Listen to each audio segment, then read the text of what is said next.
Well, it looks like the Lions' season ended a little bit early.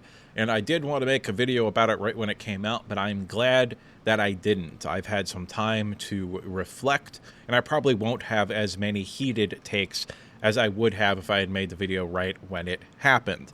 I decided to wait and see what happened with the coaching situation.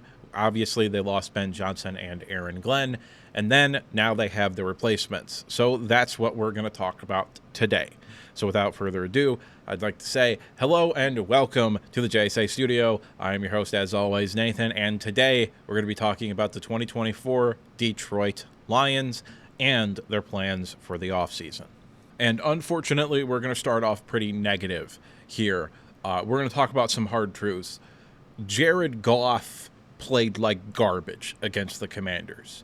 He is not the sole reason, but the main reason we lost to the Commanders, because the Commanders had, in my opinion, the best offense in the NFL this season.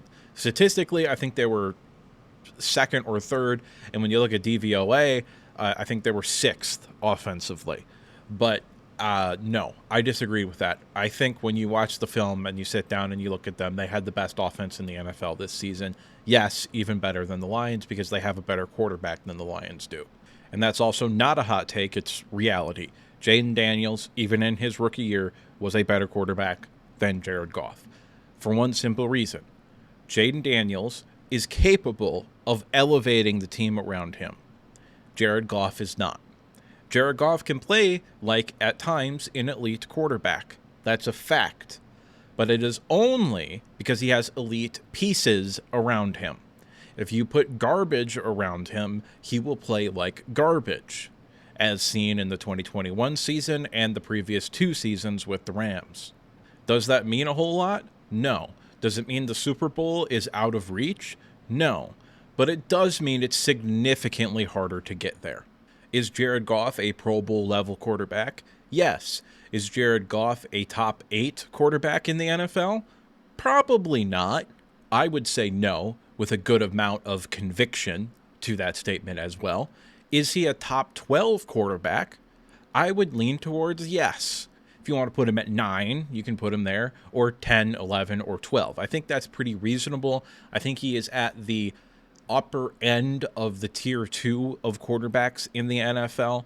But when it comes down to it, Jared Goff will not win you a football game. Okay? He's capable of losing you a football game. He did that against the Commanders. But mainly because every quarterback that plays is capable of losing a football game. But not every quarterback that plays is capable of winning the football game or a football game. And I also want to make this very clear. The Lions can't trade him because of the dead cap that they would incur, and I don't want them to either, because the only 8 quarterbacks in the NFL that are clearly better than him aren't going to get fucking traded. The Chiefs aren't going to trade Patrick Mahomes.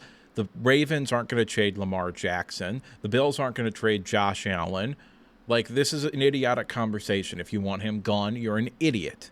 But we also have to accept reality. Because of how he plays under pressure and because of who he turns into when he is pressured, you have to have basically a perfect team around him if you're going to win the Super Bowl. And if the Lions were perfectly healthy this year, they damn well might have had the perfect team around him.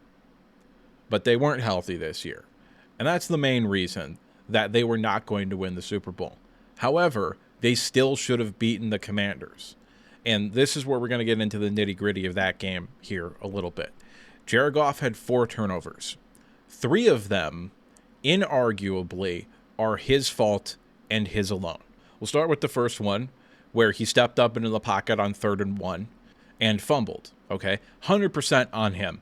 If you get strip sacked, if you don't tuck the ball when you decide you're going to run, that's on the quarterback 100% of the time. It is never on an offensive lineman. It is never on anything other than the quarterback. Period. End of discussion. Is there a few outlier cases that I can't think of? Sure. I don't give a shit, though. Ball security is always 100% of the time on the person carrying the ball. even if he just takes the sack and he doesn't fumble on that play, you're at least going to get a chip shot field goal that Jake Bates probably makes, at which case the Lions are up by 7 at that point there, minimum. Or, more likely, since it probably would have been 4th and 3 based on where he got caught, they go for it. Maybe they get it. Maybe they don't. I would lean towards they probably get it because the Lions do tend to convert more often than not in those types of situations. In which case, you're probably looking at another 7 points, and all of a sudden it's 14-3 if he doesn't fumble. The second interception, or the second turnover, which was the first of his 3 interceptions, that was a pick 6. That was not only a horrible decision to throw the ball where it was thrown in terms of ball placement, it was also a horrible decision to throw the out as opposed to the curl underneath, which would have gotten them the first down. And also, he just was a dumb fucking play. Like, that one's inexcusable. And there were several football players that came out. I was like, oh, you can't blame Jared Goff. Yes, you can. If you watch the game, you can absolutely fucking blame Jared Goff. That play was inexcusable. It was awful. And yeah, he got fucked up on the end, and it shouldn't have been a touchdown. Okay, cool. So we waste another 20 seconds off the clock, and the Commanders score a touchdown anyway. It doesn't matter.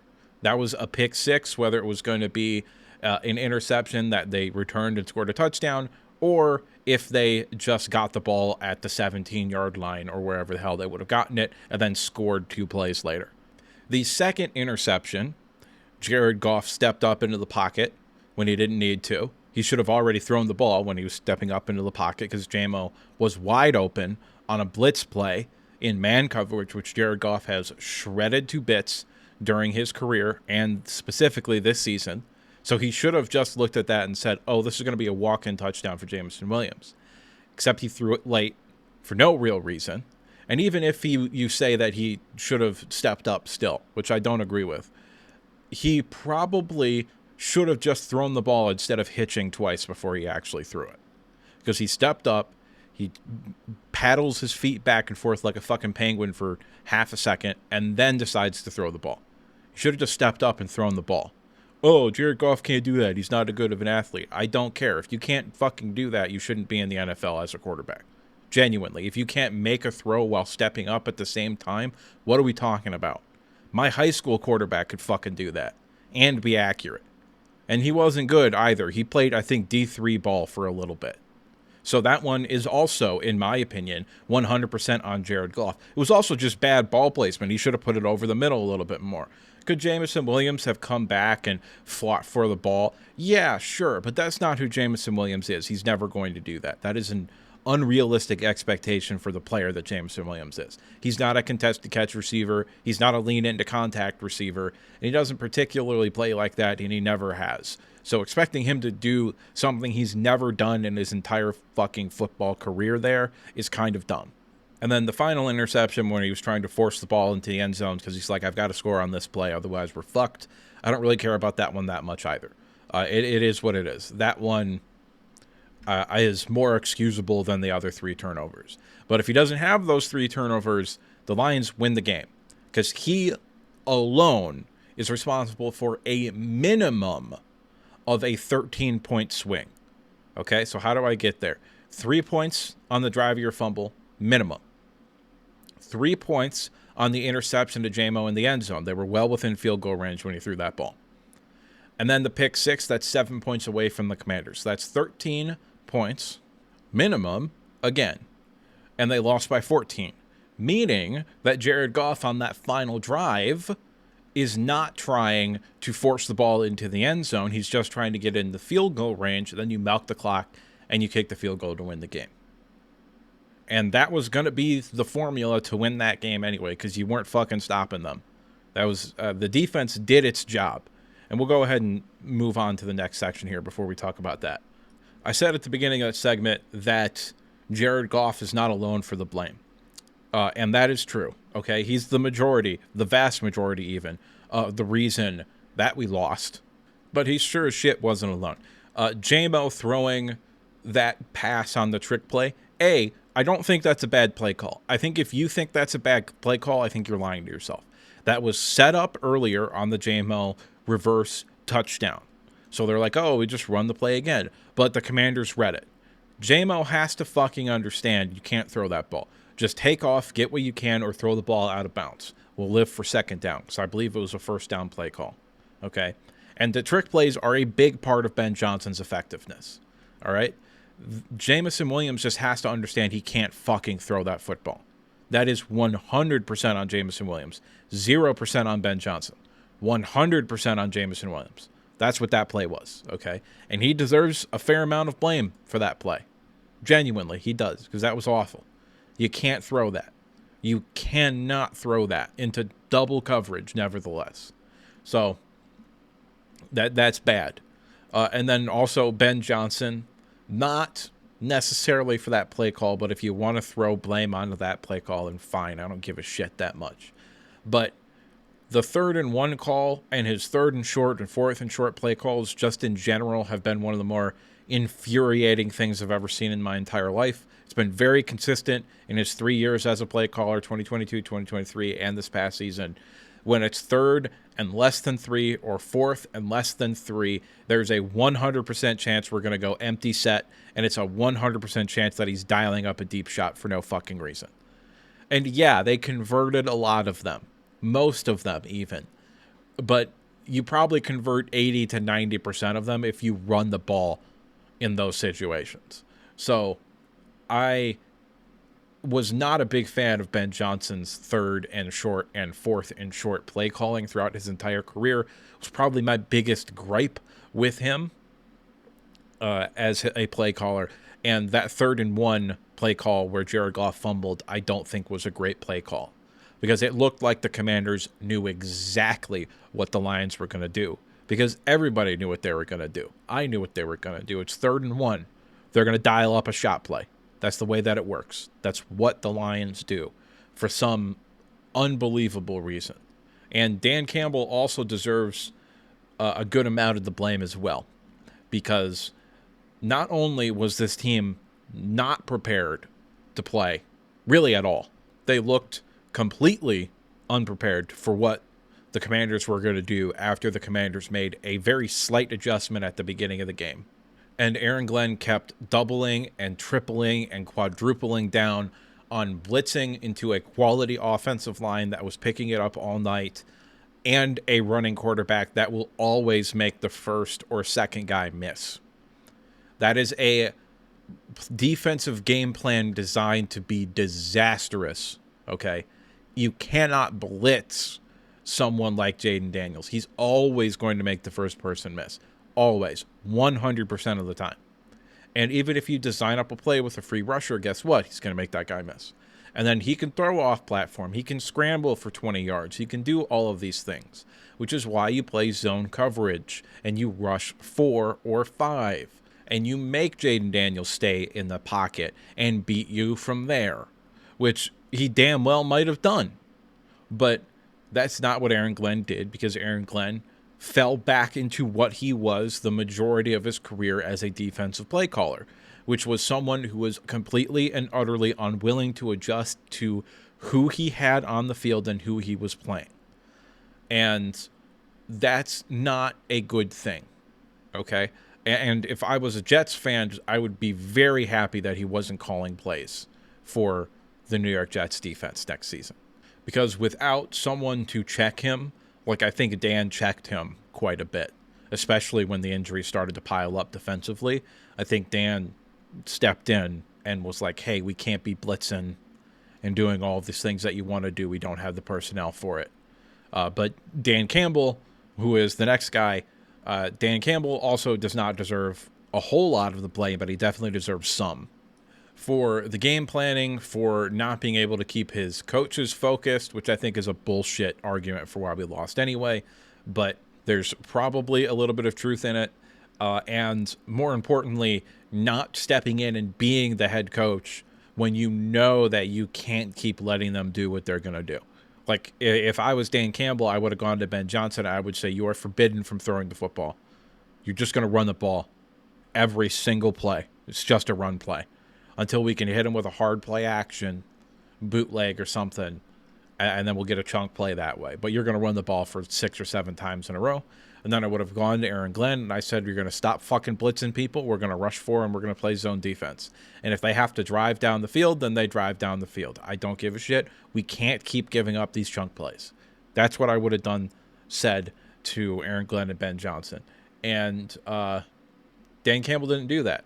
But the most damning thing that Dan Campbell didn't do is call that timeout on that 4th down play in the red zone where they got a first down because the Lions had 12 people on the field.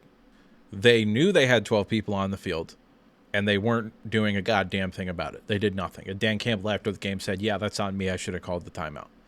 Because let's be real. Maybe they get it. Maybe they don't. But there's a solid chance they don't get that play because they were going to throw it, which means all we need is an incompletion or a pass breakup or just a bad pass by Jaden Daniels, and we get the ball back, and that's 7 less points that the Commanders score. So when it's all said and done here, this is how I see the blame being parsed out. I give about 80% of the blame to Jared Goff for those 3 turnovers. I'd give Dan Campbell about 10% for not having the team prepared and not calling that timeout when he absolutely should have. And then I would give Jameson Williams and Ben Johnson another 10%. I'm not giving any blame to Aaron Glenn because even though he should have done a lot of different things, I think, he did his job. His defense got 3 stops, and a field goal is a stop. When you're playing that offense, a field goal is a stop. It's just reality. He did his job. That's all that it should have taken. That's all that I expected out of that defense was 3 stops or force 3 field goals that could have been touchdowns. That's all he had to do. It was the offense and the coaching staff that let the team down because they probably should have scored 50. Let's be real here. But as always, that's just me, and what do I know? I'm just some fucking asshole on the goddamn internet. Now, we're going to go ahead and move on to some tough conversations that need to be had, okay? The offensive line wasn't great, okay? Sewell and Ragnow were really good in the run game, and that was about it on the offensive line. Christian and Mahogany actually played probably the best of any of our offensive linemen. Sewell got beat a couple of times. Taylor Decker got abused by Dante Fowler Jr. in that game. And I get that Taylor Decker just made his first Pro Bowl, which is kind of ridiculous that it's his first Pro Bowl, but he was a third alternate, and he's also regressed each of the past 3 seasons. And we just gave him a fucking 3-year, $60 million contract for no goddamn reason. Now, luckily, we can get out of that contract after next season and save $10 million by cutting him. That will almost certainly happen. It's too much money, and there's a much better chance that he continues to regress than he has a magical sort of late career turnaround here. I think this offensive line needs some help. Graham Glasgow should not be on this team. Cut him. If you designate it as a post-June 1st, you can save $5 million. Zeitler, I could be talked into bringing him back. We'll get into that more later on in the video. But the tough conversations that need to be had really surround Taylor Decker. And I get that he just made the Pro Bowl. And yes, he deserves the Pro Bowl. Not for his play this year, but it's almost like a lifetime achievement award for me. Because he played at a Pro Bowl caliber level for 3 or 4 years before he started to regress. Okay? He's a very, very good offensive lineman for the Detroit Lions for his career. And I thank him for his service. But he cannot be on the team past next year. And later on in the video, when I talk about what I would like to see the Lions do in the offseason, I will talk about potentially a left tackle of the future, as well as the other major areas of need that I see on this team. But I wanted to do this here separately in its own segment to talk about Taylor Decker and the reality of the situation with the injuries. And that is that this team was never going to win the Super Bowl. They were not going to beat Philadelphia. There was a 0% chance they beat Philadelphia, even with home field advantage. But I knew that already. I expected them to beat the Commanders. I thought the game would look something like that score, but reversed. The Lions 45, Commanders 31. That's what I thought it would look like. But that's not what happened because Jared Goff turned the ball over 4 times. Nevertheless, those were the 2 conversations that I think we need to have, was understand that this was not the year for the Lions to win the Super Bowl. The Super Bowl window is still open. As long as they have Brad Holmes as your GM, the Super Bowl window is open. Okay, because we're 3 drafts in, and it's been 3 hit drafts. Okay, at this point, you can say, you know, one, anybody can do one. Hell, Martin Mayhew had one good fucking draft when he was the GM. Okay, 2 could be a coincidence, but 3, that's a pattern. At this point, you should be able to put your full faith into Brad Holmes when it comes to the draft. Now, he's made some good free agent signings. He's also made some bad free agent signings. But free agency is much harder to nail every year than the draft, in my opinion. So there was a lot of turnover at the coaching staff position this offseason. Ben Johnson became the head coach for the Chicago Bears. Antoine Randall became the assistant head coach and wide receiver coach for the Bears. JT Barrett, who was our assistant QB coach, became the QB coach for the Bears. And then Aaron Glenn went to the Jets. He also took our tight end coach to become their offensive line coach. I cannot remember his name because that just happened today or yesterday. Terrell Williams went to become the defensive coordinator for the Patriots. We promoted Hank Fraley to running game coordinator. We promoted Kelvin Shepard to defensive coordinator. And we promoted assistant linebacker coach Sean Dion Hamilton to be just linebackers coach now. Obviously, the biggest thing is you're losing your 2 coordinators and play callers on both sides of the ball. And then probably significant loss as well as Terrell Williams. I think he definitely would have been in the conversation to be promoted over Kelvin Shepard if he didn't go to the Patriots. Because he went to the Patriots, I think, before Aaron Glenn went to the Jets. Like, I'm pretty sure Ben Johnson left on Monday, and I think Terrell Williams might have also left on Monday. If not, he left on Tuesday. So he was out the goddamn window the second the season ended. So I think if he had stuck around, he could have been in the conversation to become our defensive coordinator as well. However, he decided to go to the Patriots. I understand why. He's a Mike Vrabel guy. He worked for him during his entire Tennessee Titans tenure. But I was a little bit sad to see him go. Not as sad to see Ben Johnson, Aaron Glenn, JT Barrett go. Antoine Randall, I think, is a big loss because I think he might genuinely be the best wide receiver coach in the NFL. And then now he's going to go to the Bears, and they've got a lot of talent in that wide receiver room. It's going to be real interesting to see what happens there. And as far as Kelvin Shepard as the DC, I don't really have a whole lot of thoughts. I hope he blitzes less. I'm not a big fan of blitzing to begin with, especially if the defensive line is healthy and they attack it like I think they're going to attack the pass rush this offseason. I don't particularly think you will need to blitz. And the reality of the situation is blitzing should only be done if you need to. It's not really something, in my opinion, that you ought to do if you can get home with 4.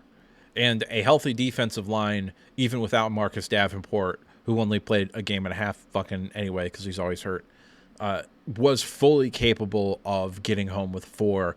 And even if we're going to be honest with you, the defensive line was actually playing fine and pretty well, actually, all things considered, before Aleem McNeil got hurt and went down. But Aleem McNeil was the straw that broke the camel's back. The defensive line completely fell apart after that. And that meant that the linebackers couldn't do what the linebackers needed to do, and the secondary couldn't do what the secondary needed to do. But all in all, I don't have a whole lot of thoughts on Kelvin Shepard because I think it's largely going to be the same sort of scheme and the same sort of system. It's obviously going to be, press man or off man the majority of the time. They'll sprinkle in some zone, and then it'll be probably still a very heavy blitz-oriented team, which I'm not a big fan of, but it is what it is. Moving on, offensive coordinator is John Morton, who is or was the Broncos passing game coordinator this past season. Now, obviously, Sean Payton is the play caller there, but he does have play calling experience. And that move, to me, if I were to grade it, I'd give it a C-.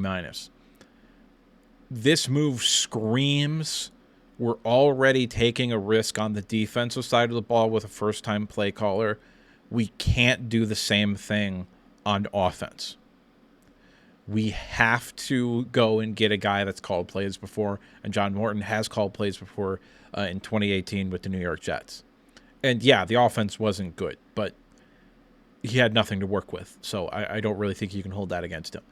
This hire reeks of, we can't take a risk at this position, so let's just get a guy that we're pretty confident the floor is at least going to be a good offense. Because that's what the floor is. With the personnel you have, if you're a competent play caller, the floor is still a very good, potentially even great offense. Do I think the offense will be as good as it was under Ben Johnson? No, probably not. Largely because John Morton, coming from that Sean Payton and Denver Broncos this past year sort of system, he's probably going to call a whole lot of screen passes. And I fucking hate wide receiver screens.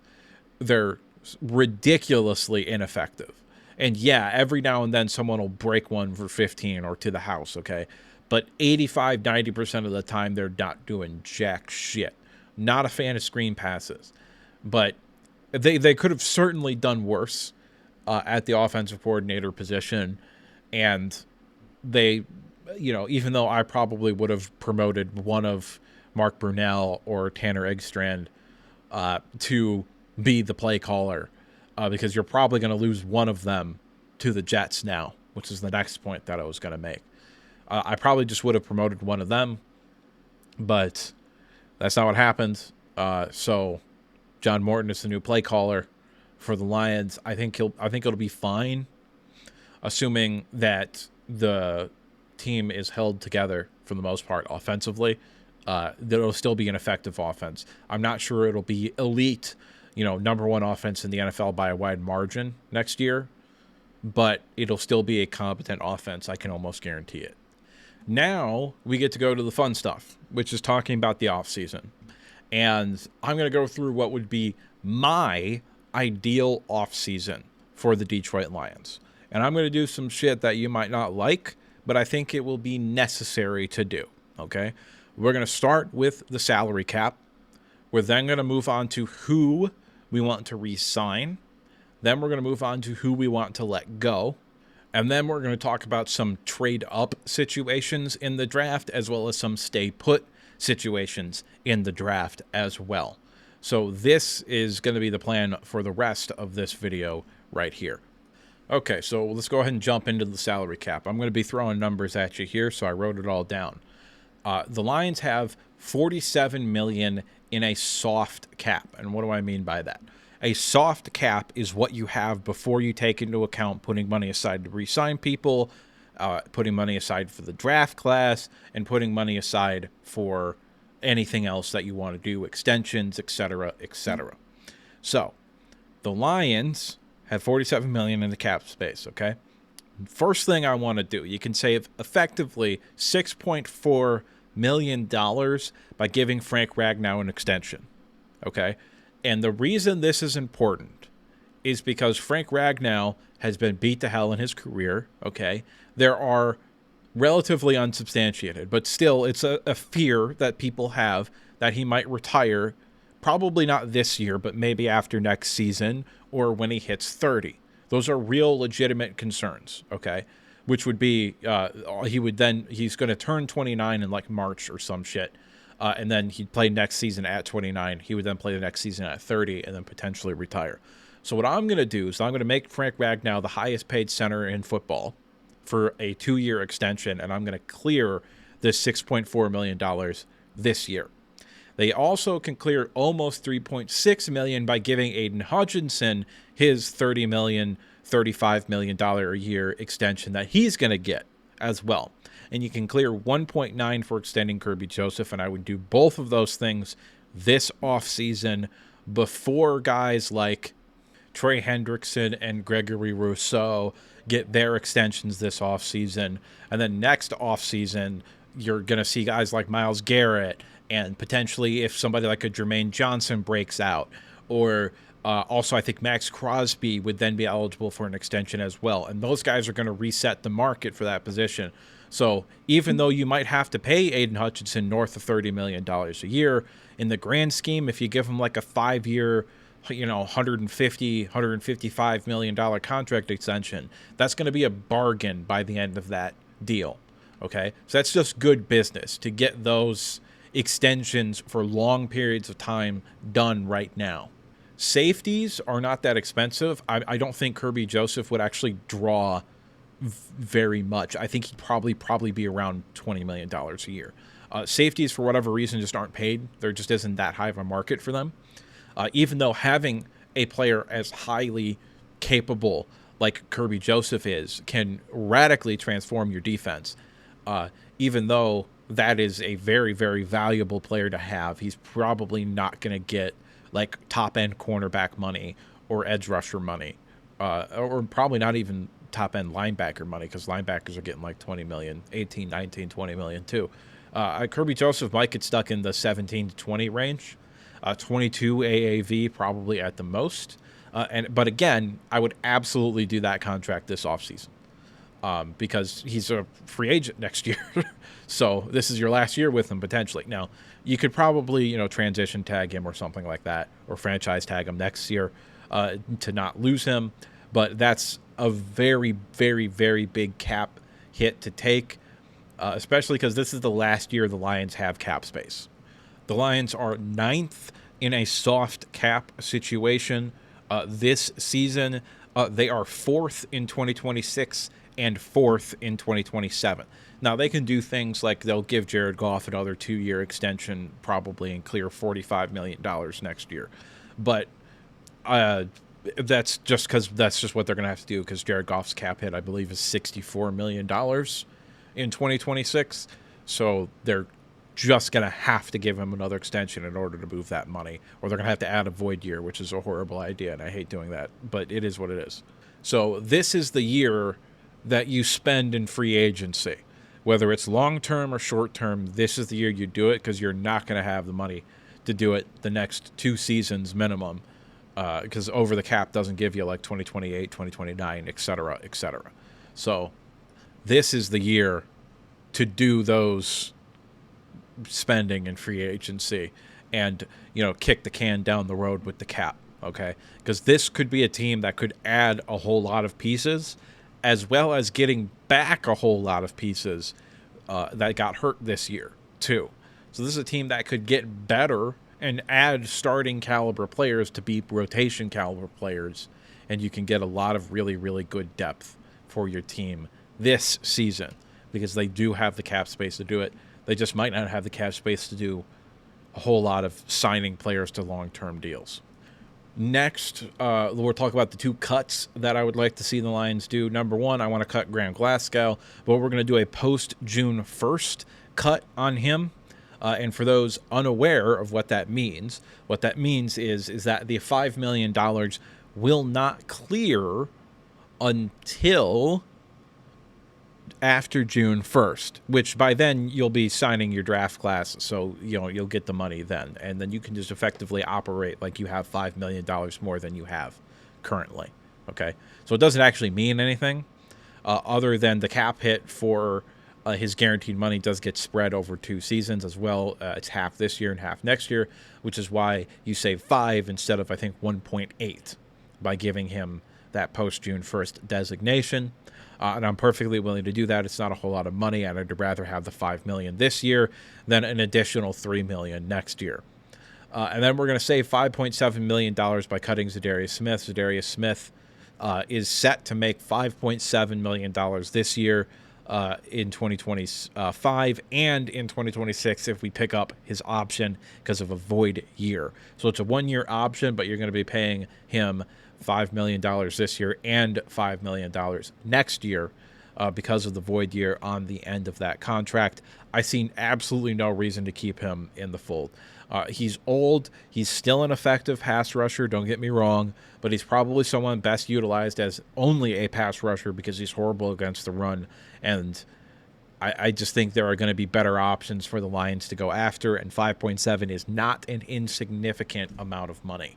So, reasonably speaking, the Lions could have $47 million in a soft cap and gain 22 by doing extensions and other things to manipulate the cap a little bit. On the high end, okay, the Lions will need to put $12 million away for the draft. Okay, that's high end. That's if they trade up in the first round into like the 10 to 15 range, then they're going to be paying him $5-6 million. And then if you still have 4 or 5 draft picks after that, that's another $1 million each. So hypothetically, the Lions could spend up to $12 million on the draft. So we're just going to say, we're going to be conservative. We're just going to say that they need to put away $12 million for the draft, okay? Then what they need to do after that is we're going to put $30 million away to re-sign our own players. And that's largely going to go to one person, which we'll talk about in a second. We're going to who we're going to re-sign next. So $42 million done and gone after doing all of our signings and everything. And what that means is that the Lions are only going to have money if they don't make some moves to re-sign their own players, and that's it. So they kind of need to make some of these moves that I was talking about. So that $60.9 million becomes $27.5 million, and that's what we have to deal with in actual free agency, which we'll get to after we talk about re-signing some players. So these are the first group of players that I'm going to re-sign. Levi Onwuzurike, Carlton Davis, Kendall Vildor, Khalil Dorsey, Ife Melifonwu, and Dan Skipper. So Dan Skipper, Kendall Vildor, Khalil Dorsey, those are probably going to be vet minimum guys, probably somewhere around $1.2, $1.4 million each. Ife Melifonwu, I think probably somewhere in the $3 to $4 million range. Maybe you throw in some incentives, get that up to $5-6 million based off of play time and stuff like that. But he is definitely someone I'm interested in coming back because when he's been healthy, he's been a very, very good safety. And yes, he can't stay healthy. It's been his whole goddamn career. He can't stay healthy. I get it. But I'm willing to take the risk for one more season on a cheap one-year deal. I don't think he's going to get more money to go somewhere else. And staying here, you know the scheme, there's some familiarity, you've been effective before. I think there's a pretty good chance we can get Melifonwu to come back. But the two biggest re-signings, arguably in my opinion, are Levi Onwuzurike and Carlton Davis. Now, Carlton Davis, I would be perfectly willing to pay $17-18 million a year to. He was playing at a borderline Pro Bowl caliber level this season before he broke his jaw. Okay, that is someone that I'm very, very interested in coming and paying back for one main reason. Okay, the Lions have some serious positions of need that they have to address this year. If you don't re-sign Carlton Davis, your number one concern becomes cornerback again, and it was last year. Okay, so yeah, I'm thinking we need to re-sign Carlton Davis. I would even go so far as to place like a transition tag on him or even just a franchise tag to make sure he's with this team next year, and then you negotiate a contract with him afterwards. Because I think Carlton Davis is absolutely someone that they cannot afford to let walk. I think he's the one player where you might have to be willing to overpay to keep him here, to keep him from getting on the market. Because if he gets on the market, he's gone, he's done, he's out the window. Because he's going to get more money than the Lions can afford to pay on the open market. Levi Onwuzurike, I could see him getting a multi-year deal for like $10-12 million a year. The Lions can't really afford that. But what they could afford is like a 1 year, $12 million deal maximum with like incentives. And you throw a void year on that, it's only a $4 or $5 million cap hit. I can get behind bringing Levi Onwuzurike back if he stays healthy like he did this year, and he was as good as he was this year, which was, Levi Onwuzurike played like a starting caliber defensive tackle at the 3 technique spot this year, okay? He was very good, very good. He's an elite rotational player or a okay starter. That's what I think Levi Onwuzurike is at this point. Maybe he can improve. He's still young. Maybe he gets better. But I really like Levi Onwuzurike, and I'm very, very interested in bringing him back on like a 1 year deal or a cheaper long-term contract if you can get that done. Moving on to the second group of guys here. These are guys I'm less confident that we're going to be able to re-sign. Derek Barnes, I think, might be like a change of scenery guy. He might be someone where he just wants a change of scenery. He wants to go somewhere where he's going to get more guaranteed reps, where he's not going to be part of a rotation, where he could actually play his more natural Mike linebacker position. Okay. Derek Barnes strikes me as someone who's probably going to end up going to the New York Jets. Coyote Oshika has been a quality backup offensive lineman for us the past few seasons. I think there's a solid chance he resigns as well, but I could absolutely see him going somewhere else. Al Quadin Muhammad, who was arguably our best edge rusher after Aiden Hutchinson got hurt this year, played really well down the stretch especially. He's someone that I would be interested in bringing back on like a $2 or $3 million deal as a quality depth piece on the edge. Tim Patrick, I don't think it would be the end of the world if we don't re-sign him. I think there would be options for a veteran wide receiver 3, or potentially, if you want to look at the draft, I think there will be pieces that the Lions could look at there as well. But I'm less confident in our ability to re-sign him. However, I would like to bring him back if we can. And as far as players that I'm going to let walk, Marcus Davenport, Kevin Zeitler is the big one. I just think he's too expensive. I don't want to pay him $14, $15, $16 million a year on another one-year deal, especially because he's 34. He'll be 35. The falling off the cliff is coming at some point. I would just prefer to move on from him. However, they're probably going to try to keep him around. I'm going to let Craig Reynolds walk, and that one hurts a lot because I really, really like Craig Reynolds. I think he's a fantastic human being, and he's a great story. But we drafted Sione Vaki to be that third running back and elite special teams player that Craig Reynolds also is. And I don't want to spend 4 roster spots on running backs again. So I'm gonna let Craig Reynolds walk. And then Quan Alexander and basically everybody else that I didn't mention, who would be getting more than $1 million a year or a vet minimum deal, I'm going to let them walk till we can find depth and other pieces later on in the offseason. Now we're going to go ahead and move into free agency here. And we're going to talk about who I believe we need to go after, okay? My number one need, we need 2 starting and 1 depth offensive guard, okay? Now, one of those starting guards is probably going to be Christian Mahogany. I would lean towards that being your starting left guard or right guard, depending upon who you sign/draft. I think he could be effective in either spot. He does not strike me as someone who needs to be on one side in order to be good, like Graham Glasgow needs to be on the right in order to be good. We then need 1 starting and 2 depth edges. Now, if we re-sign Muhammad, that's 1 depth edge, but I'm not assuming we re-sign anybody in here so that you can come back to this future and be like, oh, we didn't sign Carlton Davis. He went somewhere else. So what do I think about the cornerback position, et cetera, et cetera, et cetera. So we're going to take all of that into account. We also need a nose tackle for the future because it sure as fuck isn't going to be Brock Martin. That remains the single worst draft pick I've ever seen in my entire life. That was someone who I did not have a draftable grade on, that Brad Holmes gave up 4 draft picks to move up and draft.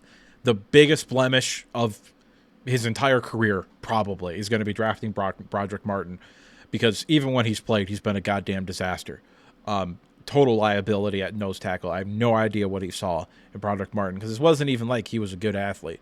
He was just 6'5" and 340 pounds, so they said, hey, he's going to be our nose tackle. I have no faith that Broderick Martin is going to be anything, and he might flat out and straight up get cut this year. I'm not a big fan of Broderick Martin. But so nose tackle of the future is, in fact, going to be something that we need to think about, because DJ Reader is almost certainly gone after this next season. 4 is going to be starting cornerback if we miss out on Carlton Davis. If not, this one can kind of just get deleted, in which case number 4 becomes left tackle of the future, and number 5 becomes a corner 1/2, depending upon how Arnold develops, of the future. Because I don't think Rakestraw is an outside corner. I think he's a nickelback. Okay, so I just want to say that. I'm not giving up on Rakestraw. He barely played this year. But I think he's the nickelback for this team going forward. Probably not next year. That's probably going to be Robertson again, and they're going to leave Arnold and hopefully Davis on the outside there. But Rakestraw, I think, is going to be that slot nickel corner of the future for this team. Anyway, moving on. Left tackle of the future. Maybe it's Giovanni Manu. I don't know. I haven't seen him play, really, okay? Like, we got extended looks at Christian Mahogany. Also, I had a much higher grade on Christian Mahogany than I did on Giovanni Manu. I had, I believe, a top 75 grade on Christian Mahogany. I could not believe he fell to the 6th round. One of the best picks of the draft. That's what that was, okay? Anyway, really, really like that position as far as depth on the offensive line for Mahogany. Giovanni Manu might be the left tackle of the future. I think it's more likely if Manu ends up becoming a starting tackle, he's probably going to play on the right side, and then they're going to move Sewell to the left side. I think that's the tentative plan right now, were Taylor Decker to get hurt. Well, maybe actually probably the plan would then just be to start Skipper at left tackle, because he actually played really well in the one game we got an extended look at him at playing tackle. He played really, really well. So I think that's, but potentially that would be the plan going forward, would be to put Manu at right tackle and then move Sewell over to left tackle. So a left tackle / right tackle of the future, that would be number 5. And then I already kind of talked about corner 1/2 of the future, because I do think Arnold is going to be a piece going forward. I don't know if he has, cornerback 1 upside, but I think he's going to be a very, very solid piece minimum. Okay. A high-end corner 2, I think, is probably his ceiling as I would see it right now. So what are our options for my number 1 need, guard, in free agency? Well, my number 1 option would be Tevin Jenkins. Now, A, I think it's very unlikely he hits the open market. And B, it's even more unlikely that the Lions are going to be interested in bringing him in, given he's probably going to command north of $20 million a year AAV. I think he'll probably settle somewhere between 4 years, 80, and 4 years, $90 million, because he's kind of gotten shafted in the Pro Bowl voting. I think if Chicago was a better team, he would have made the Pro Bowl each of the past 2 seasons at guard. I think he's really, really, really good. He's also young, so if the Lions did decide to go after him, he could absolutely be with this team for the long-term plans. I would figure a way to make it work. I'm going to be honest with you. That would be my number 1 option. I would figure out a way to make that work somehow. Whether we're gonna put $20 million down this year, or we're just gonna kick the can down the road further, put on a void year or 2 at the end of his contract, so that we can spread out the cap hits. Okay. Tevin Jenkins, if I could force the Lions to sign 1 player this offseason, he would be the guy. I am a big, big believer in Tevin Jenkins. And also, he can also play right tackle. He can play right guard. He can play left tackle if you want him to. He's done all of those things in the NFL at a relatively high level. At left tackle, he was okay. Like, you know what I mean? Like, he wasn't anything special at left tackle. And he got beat pretty consistently by speed. That's why they kicked him inside. But should Taylor Decker go down or something like that, I could see a scenario where you kick him out to left tackle in the game. Then maybe you try to let Giovanni Manu or Dan Skipper come in the next week if the injury is serious enough to keep him out for multiple weeks. I could see that having, and just having that flexibility is something that I would really, really value. I love Tevin Jenkins. I think he's a Pro Bowl caliber guard, and if the Lions sign him, you're looking at Pro Bowl left tackle Taylor Decker, Pro Bowl caliber left guard Tevin Jenkins, maybe the best center in the NFL, a really, really, really high upside rookie / second-year player in Christian Mahogany, and the best right tackle in football, Penei Sewell. That is an offensive line that can stay together for multiple seasons if you so desire it, and can also be the best offensive line in the NFL. As far as another longer-term option, again, similar to Tevin Jenkins, is Aaron Banks. He's going to cost way less money. Okay, Aaron Banks is probably looking at like a 1-year, $5 million deal, or if a team is willing to give him a longer contract, probably something like 3 for 24 with incentives based off of playing time, because he has not played a full season during any of his career seasons so far. He has not played all 17 games. So, I mean, he's never missed full time. I think the least when he's been a starter, which I think started 3 years ago, that he's played is 13. So it's not like he's been out for significant periods of time. It's not like he missed a whole season or anything. It's more like, oh, I get dinged up and I'm going to miss 2 or 3 games, maybe 4 games a year. And all things considered, obviously you'd rather have a trooper, a guy that's going to play every game, but it's not that big a deal to me. Also, I believe Aaron Banks is someone that is being criminally misused. I don't think he's a zone scheme kind of guy. He plays for the 49ers or has been playing for the 49ers. I do think he's a starting caliber guard. He's not someone that's going to be a Pro Bowler by any means.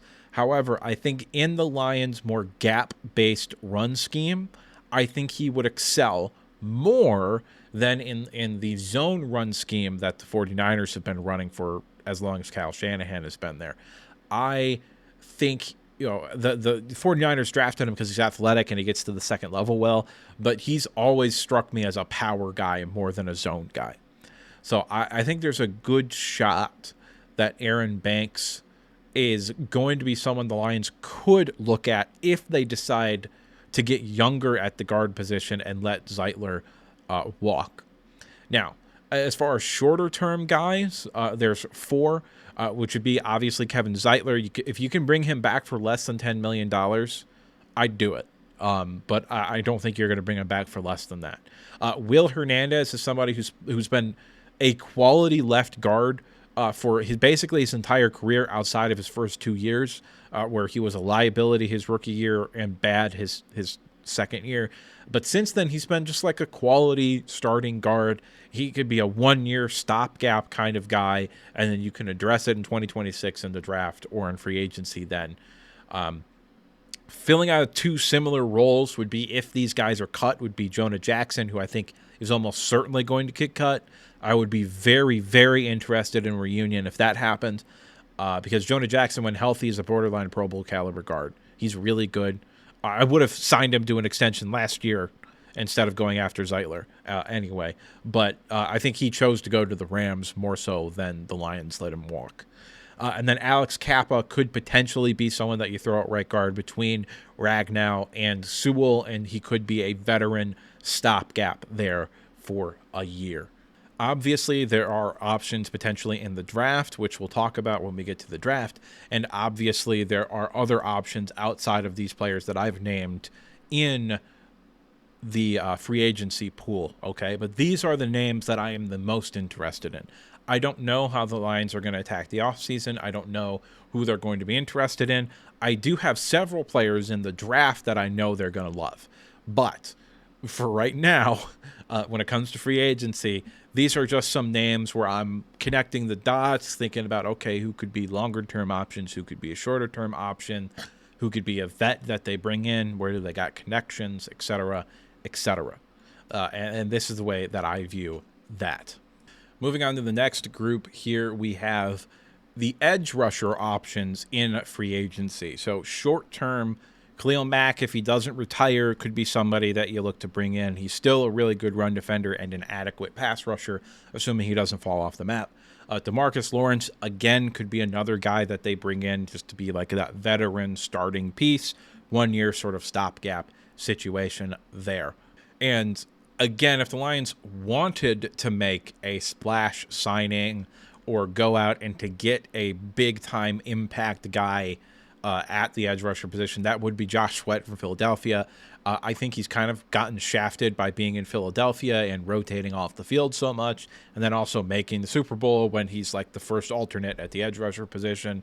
I believe that's happened twice to him now. So I really like Josh Sweat. I think he's a fantastic edge rusher, and I would be interested in bringing him to the Lions, but they don't really have the money to be throwing out long-term contracts like that. And I don't like him as much as I like Tevin Jenkins.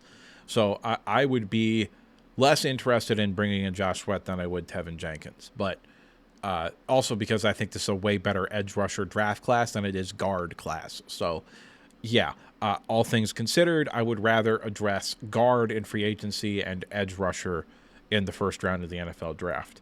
Potential other options if they are cut. Von Miller from the Bills could be someone that you bring on like a cheap 1 year deal to be a situational pass rusher. I still think he's relatively effective in that role. Joey Bosa, I think, is almost certainly going to get cut for the Chargers. I think they saved like $17 million by cutting him off of his 25 that he's due. He's almost certainly going to be a cap casualty. And he's someone who's still a high-quality edge rusher all around. He's a good run defender and a good pass rusher. He's not elite at either thing, and he's like a borderline Pro Bowl player right now because he's gotten hurt so much. But with Aiden Hutchinson across from him, that does make his job easier. So I think Joey Bosa, I could see there being interest from his side to coming to Detroit, and I could see Detroit being interested in him. The question would then come down to money, because I still think he would command at least somewhere around $15 million. So I don't know if they would be wanting to make that be a sort of deal or something like that. Draymond Jones, again, if he's cut, I could see the Lions being interested in him, not as much as Joey Bosa. And then Jadeveon Clowney, who I desperately wanted the Lions to sign this year, if Carolina decides to cut him, which I have no idea why they would, but they would save quite a bit of money by cutting him. I think like $8 or $9 million if they cut him. Then I would be very interested in that as well. He's still a very good player, even in his advanced age. But all in all, I'm not really sure, outside of bringing in a veteran piece that could potentially start early on in the year, I don't really see a big splash move happening here. I think it's more likely that you're going to look at defensive tackle or potentially corner or potentially guard at being that splash piece if the Lions are going to make a splash in free agency. Moving on relatively quickly here into the interior defensive line options. As far as nose tackle of the future, DJ Jones is really the only free agent option that I could see the Lions being interested in. He is relatively young and a high quality player who's not going to command that much money to be a nose tackle. But I don't think they're going to choose to spend their money there. I think they're going to maybe look into the later rounds of the draft for potentially that position. Jaron Reed is someone that I would be very, very interested in if the Lions are unable to re-sign Levi Onwuzurike. I think he can be an effective starting 3 technique should something happen to either DJ Reader or Aleem McNeil next season. And even if he isn't a starter, if he's just a rotational piece, he's very, very, very, very, very good. Javon Hargreaves and Grover Stewart are 2 guys that I would be interested in if they were cut. Specifically, Javon Hargreaves. I think Javon Hargreaves' game does not matter what his age is so much. He wins with technique. He wins with leverage. He lives by having quick hands, and I don't think his age is going to matter all that much. So I don't think that he's going to take this dramatic drop-off than from what we've seen when he was healthy. Now, I could see him, because he hasn't been healthy, I could see him kind of falling off the map a little bit because of that. However, I would be willing to risk it, because if he stays healthy, he's a Pro Bowl caliber defensive tackle, even though he's old. And if you can get that on a relatively cheaper deal, because I don't think the market for him is going to be as expensive as it was the first time he hit free agency a couple of years ago, when he signed with the Niners away from the Eagles. So I am not of the belief that he's going to be priced out of the Lions. And then Grover Stewart would just be a solid depth piece to have there in the rotation with the defensive tackles. But the defensive tackle is actually one position where if the Lions didn't address it at all this year, I'd kind of be okay, because you got DJ Reader, you've got Aleem McNeil. If you bring back Levi Onwuzurike, then you've got Levi Onwuzurike, and then you also could have someone like Pat O'Connor, who would be a quality rotation piece, and then you would have Mekhi Wingo coming back at some point next season, who played really, really well in his limited snaps this year. Again, Mekhi Wingo was another guy that I think I had a top 75 grade on when he was coming out this past year, and we got him in the 6th round. Love that draft pick for the Lions as well. So if the Lions didn't do anything here, I think they could get away with it for a season. But getting that nose tackle of the future is something that is going to be very, very important for this team next offseason. So I'm thinking maybe we get ahead of the curve here a little bit. Moving on to our last free agents here. we're going to be talking about the cornerback options. And this is mainly only if we cannot re-sign Carlton Davis. If he does decide to walk and go somewhere other than Detroit, these are the guys that I would go after. And Darius Slay, I think, would make a lot of sense. Detroit is a contender. He would fit the press man scheme. He would be a very, very good veteran presence for the younger corners, potentially even adding somebody in the draft.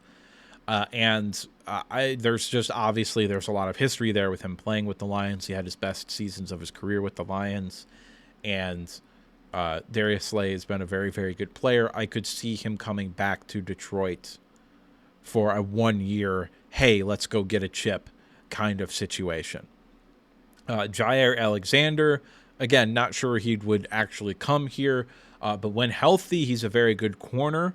I do think he would fit the scheme, although he has been in more zone-centric schemes for the majority of his career. However, he is good enough to play man coverage. Marshawn Lattimore is pretty much only good when asked to play press man coverage.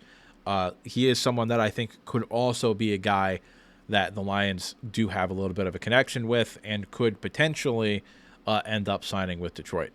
However, if Carlton Davis is gone, I'm looking to make a splash signing here. And my two biggest guys that I would want would be DJ Reed, who I think the Jets are almost certainly going to let walk, and Charvarius Ward, who the 49ers can't afford to keep. Ward would be my number one guy by a significant margin. Byron Murphy Jr., I put him on here because I know some people are going to bring it up. No, I don't particularly think he's a scheme fit. He's a zone corner. The Lions don't really do that. He's also not big. He's also not very good in press. But if the Lions did sign him, I'd be like, oh, shit, they're probably going to play a lot more zone next year than we're thinking they're going to play. So I guess that could be kind of cool because he's a very, very good zone corner. Charvarius Ward would be my number one guy because I do think he's going to hit the open market. I don't think the Niners can afford to re-sign him. I think Ward is going to be maybe the crown jewel of the entire offseason for a team because he's fantastic. He's one of the most underrated players in the NFL, and I would love to have him in Detroit. DJ Reed, I think, is another guy that could fit the scheme. The Jets, obviously, with Robert Saleh, did play a lot of press. Not the most out of anybody. They also didn't play a whole lot of man coverage, but DJ Reed can be that kind of corner, and he's been very good in a cornerback 2 role. Just a solid, good, all-around player. Now we get to move on to the draft, and these are the guys for the Lions' first-round pick. I haven't done enough research down the board quite yet. I've done quite a bit on offense in terms of my first go-throughs that I'm pretty solid there. But defense, I've just kind of started doing it. It's the main reason why I haven't been uploading is because I just couldn't be bothered to do my original plan, which was to post reviews for every Big Ten football team. I just can't be bothered to do that. I don't care enough to do it. And I decided to focus on scouting. I do think I'm going to post top 10s for every position group this year just for shits and giggles once I finish scouting. And then I do think I'm going to do maybe a mock draft or two, as well as talking about how I scout a few positions, specifically the edge rusher position, so you can look forward to that this offseason as well. So as far as draft options for the Lions, if they stay put in the first round, these are the main guys. These would be the guys where I would be very, very happy if the Lions drafted them. Mike Green is probably my favorite player in the entire draft class for Detroit. He's a brilliant fit off or on the opposite side of Aiden Hutchinson. I like him a lot.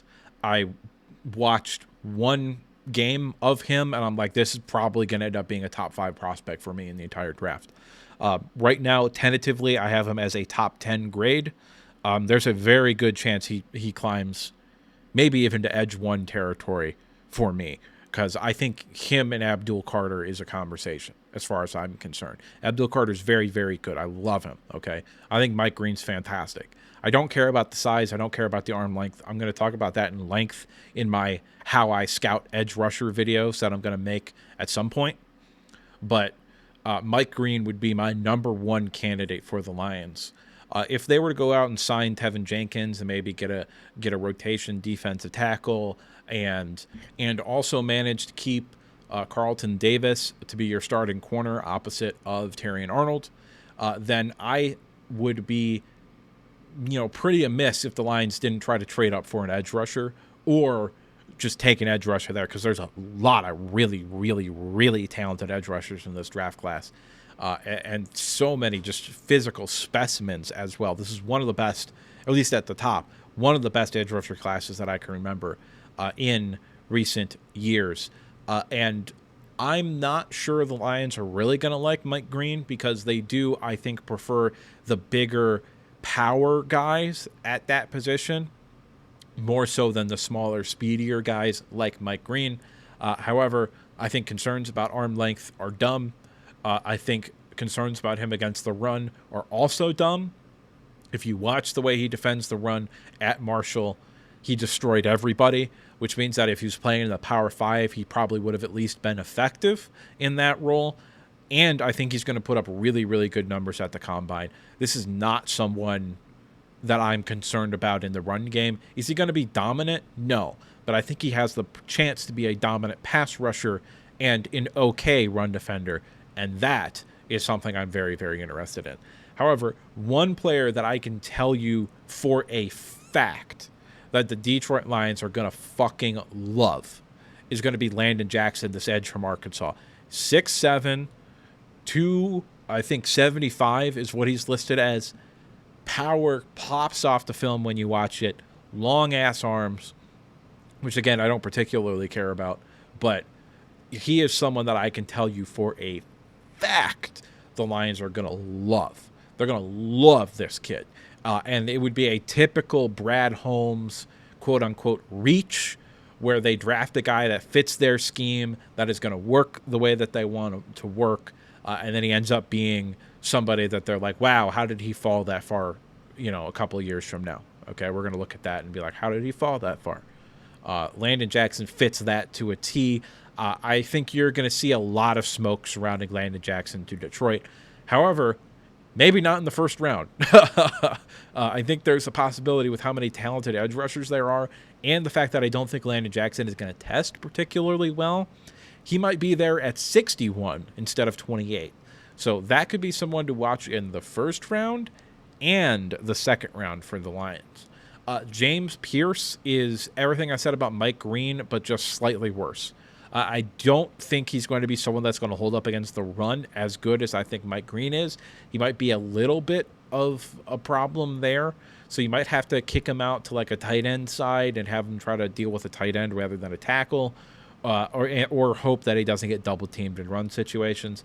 But I think he's going to be a very, very effective and borderline elite pass rusher. I'd be surprised if James Pierce wasn't at least a good pass rusher in the NFL. I really, really, really like James Pierce. Again, a little bit small, but I don't care about that, me personally. Again, I'm not sure if the Lions would like him all that much because he does fit that sort of smaller, quicker pass rusher sort of mold that they don't generally look for in that position. But I really, really like James Pierce. Another guy that I really, really, really like, I haven't gone through the secondary all that closely, but I do have some takes on the top guys. Jodney Barron out of Texas might end up being a top 10 prospect for me. I don't think he's going to be Nickelback 1. That'll probably be Malachi Starks, but he's right there. And I didn't think anybody was going to be anywhere near Malachi Starks this year, but Jodney Barron is right fucking there. He's a very, very good prospect. I think he can play on the outside too. I just prefer him on the inside. So again, that's another versatile secondary piece that the Lions could add on to their team here. Siobhan Revel Jr. Out of East Carolina University. If he didn't tear his ACL, he'd be getting a lot more top 20 and potentially even top 10 hype. Entering this year, he was my cornerback 2 by a significant margin, behind Will Johnson. I had Travis Hunter as sticking at wide receiver. Now I'm going to have him graded as both a corner and a wide receiver. But heading into this year, I was like, no, he's probably not going to play both ways. I think there's a real good chance Travis Hunter plays both ways in the NFL. But that's a conversation for when I talk about wide receivers and corners as in the draft as a whole. Either way, Siobhan Revel is someone that I'd be very interested in having in Detroit. I think he would fit the scheme. I think he's a good athlete. I think he's got great ball skills. I'm very high on him. I think he's really, really, really good. And another guy that I think would be in the conversation for offensive tackle 1 in this class is Josh Simmons out of Ohio State. I mean, if you look at his film from his freshman year at San Diego State or wherever the hell it was awful. He was just very, very bad, significantly worse than he is now. And then you look at his first year in Ohio State, and you're like, oh yeah, he was pretty okay. And then this year, he just fucking turned it on and he put it all together, and he's fantastic, absolutely fantastic. Love this kid. He would probably be my offensive tackle 1 if he wasn't hurt. And I probably tentatively I have a top 10 grade on him in the entire draft right now. So I really like Josh Simmons. If he fell to Detroit, boom, that's your left tackle of the future. You cut Taylor Decker after this year, and you're set. So I'd be very happy with that if that was the draft pick as well. For the last thing we're going to do, we're going to talk about if the Lions decide to go balls to wall and they're just going to say, hey, we're going to go get our guy, and that we think is going to be a superstar. And this draft class, I think, is much better than I originally anticipated it being. This edge class is absolutely fucking ridiculous. Right now I have 7 players with first-round grades, and that's probably, I'm going to have to go and readjust some of those grades to move other players up because I haven't really scouted the edge rusher position right now. I just kind of tentatively looked at it and ranked them a little bit because that's how I do it to start. And then I pick the guys that I'm going to scout, and then I go look at them and blah, blah, blah, blah, blah. Anyway, in this range here, it would not surprise me if Mason Graham fell in this draft class a little bit. Probably, I think the earliest he goes is 5 to the Jaguars, and that might also be his floor as well. He might just be going to the Jaguars right now, if I had to guess.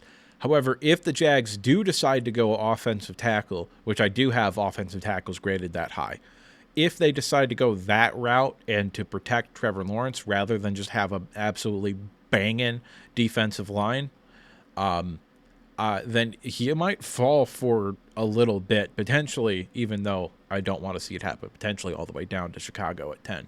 But I like Mason Graham a lot. He's probably going to be my highest graded player in the entire draft behind Travis Hunter, who's going to be number 1. I can just fucking tell you right now. Mason Graham might be number 2. I know the Lions are going to love him because why wouldn't they love him? And if he decides to fall a little bit, or if teams decide to fall or pass on him and take other positions, I could see the Lions trading up to go get him and being like, hey, this is the final piece. This is the guy that we're missing. He's going to help the pass rush. He's going to help the run defense. This is the final guy that we have to go get so that we can have him for at least 5 years and be just a massive difference maker. Okay. By the way, trading up would take at least two first-round draft picks this far. Trading up from 28 to 8, that's 2 first-round draft picks easy. Or 28 to 12, still probably 2 first-round draft picks, okay? So we're talking about going balls to the wall on this kind of stuff right here. That's what we're talking about. I don't think it's going to happen. I think the Lions are going to stay put. Potentially even trade back depending upon who falls and where the positions end up getting taken, okay? So what else do I think the Lions could like a whole lot? Well, Mykel Williams is another guy that's going to check all those boxes that the Lions really like. Not as high on Mykel Williams. He's actually one of the few edge rushers I've actually gotten to scout here pretty consistently. Not as high on Mykel Williams as a lot of people are. I think a lot of people view him as like a top 5 pick.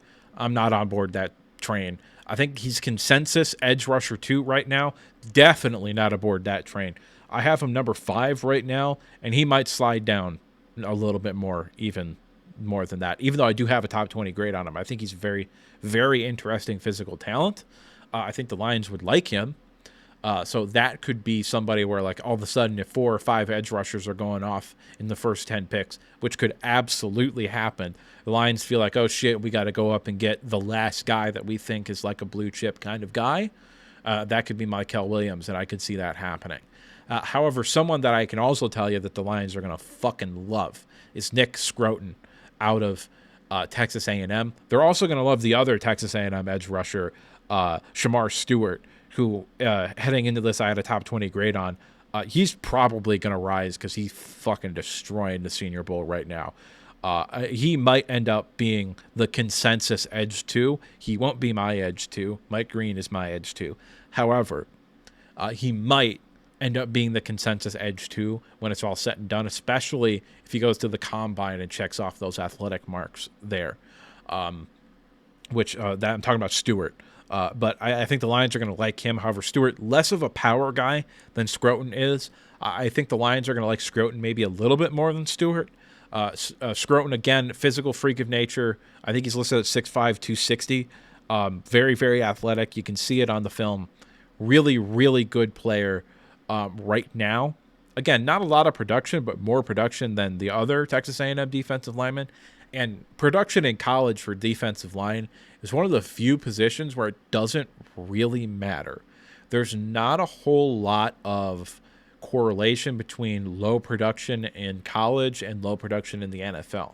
There is actually a correlation between high production in college in the defensive line sort of sphere and high production in the NFL. But there isn't a strong negative correlation between low production in the NFL, meaning that there would be low production, or low production in college, meaning that there would be low production in the NFL. It doesn't really seem to matter what your production is, although there is a loose positive correlation between high production and in college and high production in the NFL, which is a part of the reason why I like Mike Green so much, because he had 17 fucking sacks this year. Another player, if the Lions do decide to go, like, we're going to go get an edge rusher, make the splash signing there, get a proven veteran guy there. Hell, maybe they fucking trade for Max Crosby and somehow keep their first-round pick this year. Maybe the Raiders want first-round picks in 26 or 27 so they can have ammunition to trade up for a quarterback in that draft class. I don't know, but I don't know how that would positively happen. But anyway, I could see them also being very interested in Will Johnson in a trade-up as well. This is another guy, long, physical, can play press man. He's significantly better in zone coverage than he is man coverage, but I think the Lions have the secondary coaches to coach him up, and he could be a superstar in a press man scheme. I really like Will Johnson. He is, in fact, my corner 2 behind Travis Hunter right now. That could change. I don't know. I haven't scouted corners. I just started doing edge rushers yesterday. And this is Thursday, by the way. It is currently 8 o'clock Thursday, January 30th is when I'm recording this. Hopefully this goes up tomorrow, which it may or may not. But Will Johnson is also somebody that I think the Lions are going to be interested, simply because he's so clean as a prospect. Like, he does everything right from a technical standpoint. He's got very, very good, actually just flat out and straight up elite hands and ball skills for the position. Now, Travis Hunter is special, okay, but that's like a one-of-one outlier situation there, okay? Will Johnson is elite ball skills, okay, for like an actual defensive back. Really, really like him as well. Malachi Starks is probably just going to end up with a top 5 grade for me. I love Malachi Starks. So if he fell down the draft board, which the Lions might get him at 28. Teams don't draft safeties, okay? And, this could be a situation if you miss out on Carlton Davis. We're just going to keep Roberson outside with Terrion Arnold, and then maybe we draft our nickelback of the future here in Malachi Starks here, because I think Malachi Starks is a supreme prospect. I love him. I saw one game of him, where he played Oregon his freshman year, and I was like, that's a top 10 pick in the draft. It was instant. He was one of those kinds of guys where after one game, everybody knew. First round draft pick, lock it in, you're done. Go home. That guy's a top 10 pick. I love Malachi Starks. He might end up being a top 5 player in this class for me. And then Will Campbell would be another guy that I'd be very interested in. This is a guy that a lot of people have talked about. Oh, is he a guard at the next level or is he a tackle? I have him graded as a tackle because I think he can play a tackle. I think he'll be fine. I think he's athletic enough to deal with it. And I don't really care about arm length all that much. I care about it more for offensive tackles than I do for defensive linemen, especially edge rushers. But I don't really care about arm length all that much. I don't think that there's any real correlation between the length of your arms and how good you are as a player. But that is a conversation for my defensive line scouting video that I'm going to make at some point. But Will Campbell could absolutely be somebody you start at left guard for a year and then kick his ass out to left tackle when you cut Taylor Decker to save a significant amount of money next season. And that would be someone that I'd be very interested in. I do have a top 10 grade on Will Campbell. I think there's a very good chance he'd actually be my offensive tackle 2 behind Josh Simmons if Josh Simmons was healthy, but Josh Simmons isn't healthy. So he's my offensive tackle 1 in this draft class. And also, us trading up to get Will Campbell would mean that the Bears don't get him. And there's a significant drop-off after those top 2 guys at offensive tackle, in my opinion. So you could be playing a little offense by playing defense there, so to speak. But that's just me, and what do I know? I'm just some asshole on the internet giving you his opinion. To this point, I'd like to remind you to like the video if you liked it, subscribe if you want to see more content like this, and if you disagreed with me, or if you just have something to say, go ahead and drop a comment down in the comment section below. And now, with the outro done and out of the way, there's only one thing left to say, and that's that I'll see you next time.